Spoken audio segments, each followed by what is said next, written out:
예, 안녕하세요, 여러분. 오늘은 얼반 미스터리 관련 주제로 말씀을 좀 드릴 게 생겼는데, 여러분, 뭐, 유튜브 채널이나 아니면 다른 SNS, 틱톡 같은 SNS를 통해서 들어보신 적이 있을까요? 이제 좀비 마약이라고 얘기하는 거, 신종 마약인데, 미국에서 지금 이 신종 마약 문제로 굉장히 큰 어려움을 겪고 있다고 있습니다. 아, 우선 이 마약은 이제 펜타닐이라는 물질이에요. 펜타닐이라는 진통제인데 이제 그 전까지는 이제 제약회사가 특허권을 갖고 있다가 그 특정 그 특허권이 풀리면서 많은 제약회사들이 만들 수 있게 됐어요. 그래서 어, 펜타닐을 제재로 한 마약들이 이제 넘쳐나게 됐는데 펜타닐은 강력한 진통제입니다.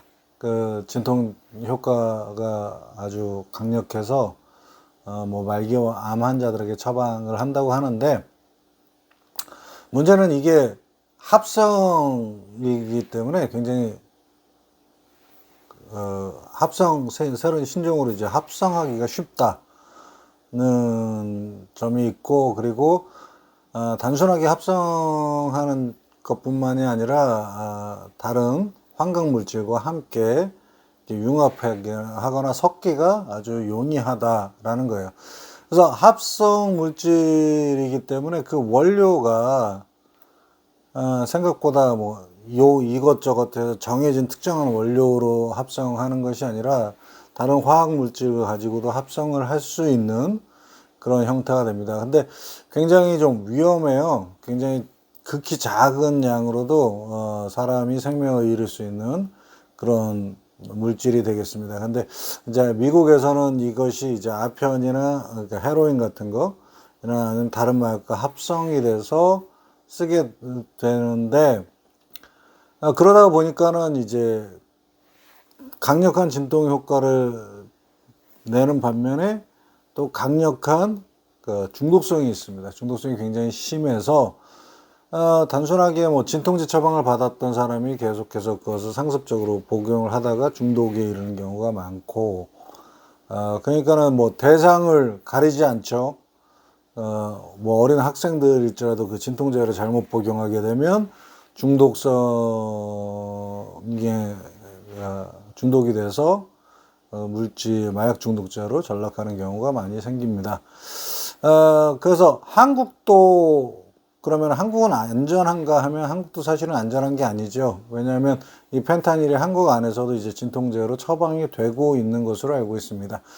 그래서 미국에서는 뭐 마리화나나 아니면 대마초 이런 쪽의 문제들보다 이 펜타닐과 관련된 문제들이 더 빈번하고 더 크게 더 많이 이렇게 발생하고 있는 것 같아요. 펜타닐 여러분 뭐 들어보셨지만 자동차를 수색하던 경찰들도 그 갑자기 호흡곤란을 일으키면서 이렇게 쓰러지는 사고를 당하기도 합니다. 그래서 이런 것들 때문에 지금 마약 단속과 관련된 경찰들의 법이 조금 바뀌었어요. 그래서 가장 첫 번째는 뭐 대마초 냄새가 난다? 아니면 뭐 마약이 어떤 합리적인 의심이 된다 할지라도 몸수색이나 아니면 자동차 수색을 하지 못하게 되어 있습니다. 방금 말씀드린 것처럼 뭐 사고의 문제도 있고 그래서 경찰들이 뭐 자동차를 이렇게 수색을 하지 않도록 되어 있어요. 그리고 경찰들이 다 이제 하나씩 해독제를 갖고 있는데 그러니까 순간적으로 흡입이 됐을 때 호흡곤란이 일으키는 그런 이야기이기 때문에 본인이 뭐 내가 호흡곤란이다 이렇게 할 수는 없고 주변에 다른 경찰 동료나 항상 이제 페어로 이루어지게 됐으니까 다른 경찰 동료나 아니면 주변 사람들이 이제 응급 조치를 하게 되는데 그러다 이 해독제는 이제 조그만 그 병처럼 돼 있어서 이제 코로 흡입을 한다고 그래요. 그래서 뭐 호흡마비를 일으킨 사람들이 코로 자발적으로 들이마실 수는 없으니까 코 안에다 넣고 이제 터트려서 강제 분사식으로 해가지고 집어넣게 된다고 합니다. 그래서 사실상 단속하는 데서도 굉장히 좀 어려움이 큰 현실이고 상황입니다.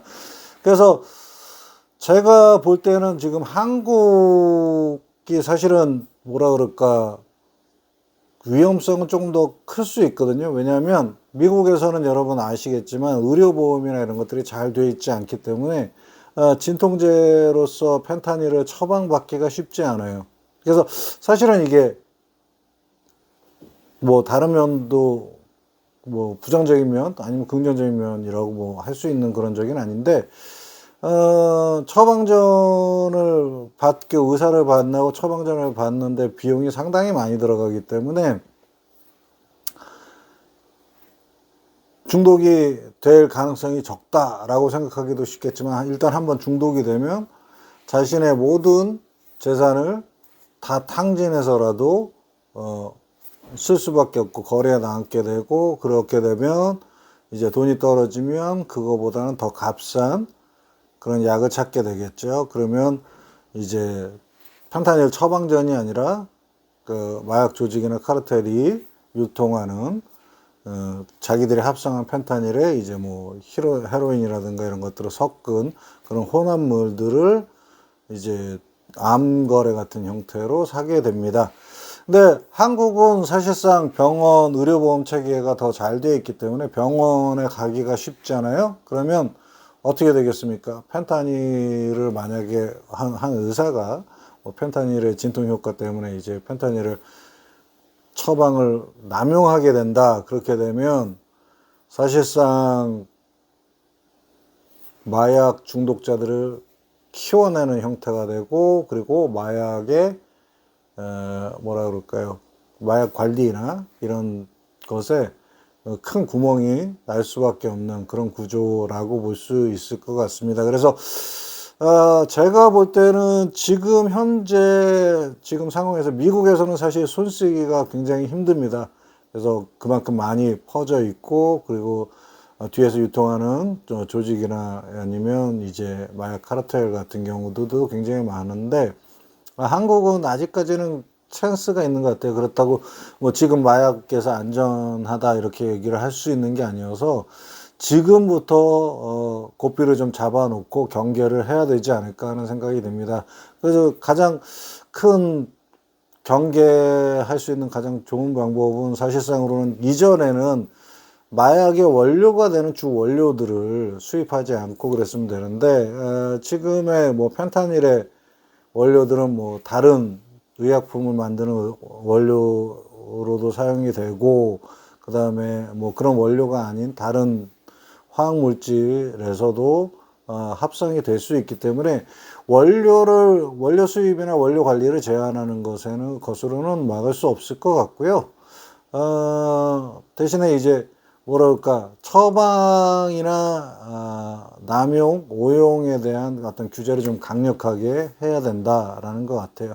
좀비 마약 뭐 미국의 큰 문제다 라고만 이렇게 생각할 수는 더 이상 없는 상황인 것 같아요. 그래서 한국도 이거에 대한 어떤 경각심을 좀 가지고 뭐라 그럴까,